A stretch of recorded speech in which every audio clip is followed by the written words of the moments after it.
Well, it wasn't much of a surprise when I saw those Chinook clouds that I knew the wind would be blowing pretty good.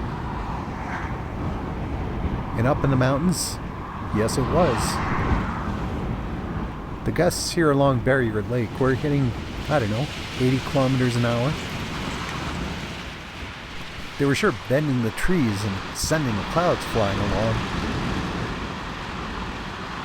And those flying clouds passing the sun were making the ice on the west end Barrier Lake look awfully pretty. The varying blues and greens of the ice shifted as the sun came and went. It made it look like old-style stained glass or a close-up of a Monet painting. And the gusts were changing the snow patterns too. Coming down off the mountains, it was picking up the loose snow and scattering it everywhere. At places like here in Wasatch Creek, where the valley runs perpendicular to the gusts, it was twisting and churning and kicking snow everywhere.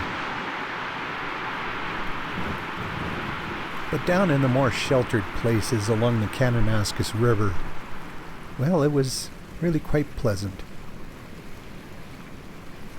I had to look it up later, but the gusts on top of the mountains were hitting upwards of 140 kilometers an hour. Down here among the first pussy willows of the year, it was almost calm. This lady moose seemed to approve, although maybe she was just judging me. Things were soft and quiet up at the top end of the Kananaskis Valley. A little bit of snow was falling, mixed with a tiny bit of rain, too. I could hear it making popping sounds as it hit my microphone.